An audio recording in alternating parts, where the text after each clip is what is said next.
ಅಲ್ಲ ಬರೋಬ್ಬರಿ 11 ಜನ ಪ್ರಾಣ ಕಳ್ಕೊಂಡಿರೋದು ನಿನ್ನೆ ವಿಜಯೋತ್ಸವದಲ್ಲಿ.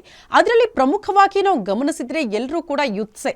ಬಹುತೇಕ ಕಾಲೇಜ್ ಸ್ಟೂಡೆಂಟ್ಸು ಈಗ ಕಾಲೇಜ್ ಮುಗಿಸಿ ಈಗ ಕೆಲಸ ಅರಸಿ ಬಂದವರು ಇಂಥವರೇ ಈ ವಿಜಯೋತ್ಸವದಲ್ಲಿ ಭಾಗಿಯಾಗೋದಕ್ಕೆ ಬಂದಿದ್ರು ಅಂತ.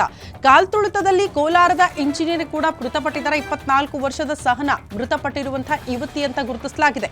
ಕೆಜಿಎಫ್ ತಾಲೂಕಿನ ಬಡಮಾಕನಹಳ್ಳಿಯ ಗ್ರಾಮದ ಹುಡುಗಿ ಮಗಳನ್ನ ಕಳೆದುಕೊಂಡಿರೋ ಪೋಷಕರ ಆಕ್ರಂದನ ಸದ್ಯ ಮುಗಿಲು ಮುಟ್ಟಿದೆ. ಇತ್ತೀಚೆಗಷ್ಟೇ ಇಂಜಿನಿಯರಿಂಗ್ ಮುಗಿಸಿದ್ರಂತೆ ಸಹನಾ. ನೋಡಿ, ಇತ್ತೀಚೆಗೆ ಇಂಜಿನಿಯರಿಂಗ್ ಮುಗಿಸಿದ್ದಾರೆ. ಖಾಸಗಿ ಕಂಪನಿಯಲ್ಲಿ ಕೆಲಸಕ್ಕೆ ಸೇರ್ಕೊಂಡಿದ್ರಂತೆ ಸಹನಾ.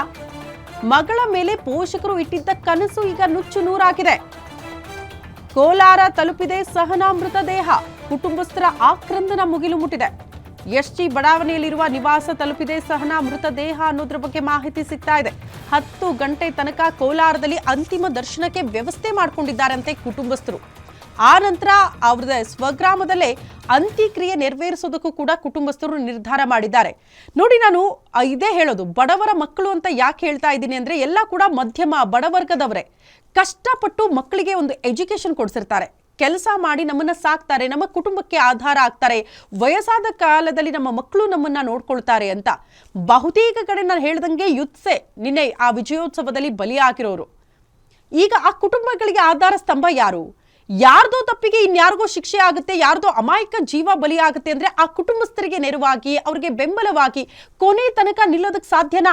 ಈಗ ಬರ್ತೀರಾ, ಸಾಂತ್ವನ ಹೇಳ್ತೀರಾ, ಪರಿಹಾರ ಕೊಡ್ತೀರಾ, ಆ ನಂತರ ಏನು? ಮಕ್ಕಳನ್ನ ಕಳ್ಕೊಂಡಿರುವಂತಹ ಕುಟುಂಬಸ್ಥರ ಗತಿ ಏನು? ಕೊನೆ ತನಕ ಅವ್ರಿಗೆ ನಿಲ್ಲೋದಂತ ಯಾರಾದ್ರೂ ಇರ್ತಾರಾ? ನಿಲ್ತಾರಾ? ಇವತ್ತು ಬರ್ತೀರಿ, ನಾಳೆ ಹೋಗ್ತೀರಿ. ಮಕ್ಕಳನ್ನ ಕಳ್ಕೊಂಡ್ರಲ್ಲ, ಅವ್ರು ಸಾಯೋ ತನಕ ಕೂಡ ಆ ಕೊರಗನ್ನ ನಾವು ಆ ಕೊರಗಿಂದ ಅವ್ರನ್ನ ಆಚೆ ತರಕ್ಕಾಗಲ್ಲ.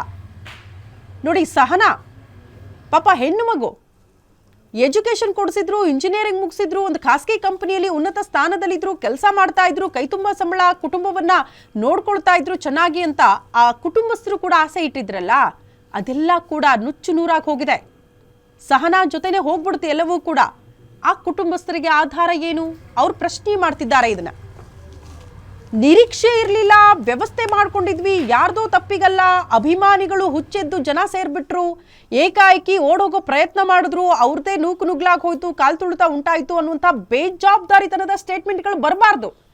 ಉನ್ನತ ಸ್ಥಾನದಲ್ಲಿರೋರು, ಜವಾಬ್ದಾರಿಯುತ ಸ್ಥಾನದಲ್ಲಿರೋರು ಕಂಪ್ಲೀಟ್ ಆಗಿ ಇದ್ರ ಜವಾಬ್ದಾರಿಯನ್ನ ನೀವೇ ತೆಗೆದುಕೊಳ್ಬೇಕು. ಯಾಕಂದ್ರೆ ಚಿನ್ನಸ್ವಾಮಿ ಸ್ಟೇಡಿಯಂನಲ್ಲಿ ಒಂದು ಕಾರ್ಯಕ್ರಮದ ಆಯೋಜನೆ ಆಗುತ್ತೆ ಅಂದ್ರೆ ಅಲ್ಲಿ ಭದ್ರತೆಯ ವಿಚಾರ, ಅಭಿಮಾನಿಗಳನ್ನ ಯಾವ ರೀತಿ ನಾವು ಅಲ್ಲಿ ಬಿಡಬೇಕು. ಜಸ್ಟ್ 35,000 ಜನ ಕುಳಿತುಕೊಳ್ಳುವಂತ ಸ್ಟೇಡಿಯಂನಲ್ಲಿ 3 ಲಕ್ಷಕ್ಕೂ ಹೆಚ್ಚು ಜನ ಸೇರ್ತಾರೆ ಅಂತ ಆದ್ರೆ ನೀವು ಯಾವ ರೀತಿ ವ್ಯವಸ್ಥೆ ಮಾಡ್ಕೊಂಡಿದ್ರಿ? ಇದು ಕೂಡ ಪ್ರಶ್ನೆ ಆಗುತ್ತೆ ಅಲ್ವಾ? ಅಷ್ಟು ಗೇಟ್ಗಳಲ್ಲೂ ಕೂಡ ಅವ್ಯವಸ್ಥೆ ತಾಂಡವವಾಡ್ತಿತ್ತಂತೆ. ನಿನ್ನೆ ಅಲ್ಲಿ ಹೋದವರು ಮಾತಾಡಿದ್ರು, ಆ ಚಿತ್ರನ ನೋಡಿದಾಗ ನಮಗೆ ಅರ್ಥ ಆಯ್ತು.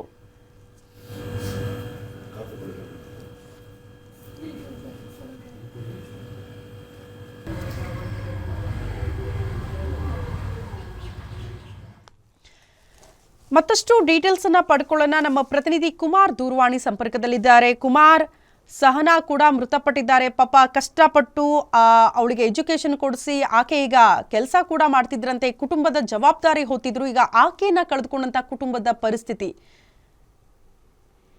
ಹೌದು ಶ್ರುತಿ, ಏನು ಸಹನಾ ಇತ್ತೀಚೆಗೆ ಸಹ ಇಂಜಿನಿಯರಿಂಗ್ ಮುಗಿಸಿರುವಂತಹ ಒಂದು ವಿದ್ಯಾರ್ಥಿ, ಇಂಜಿನಿಯರ್ ಮುಗಿಸಿ ಇತ್ತೀಚೆಗೆ ಕೆಲಸಕ್ಕೆ ಸೇರಿರುವಂತವ್ರು.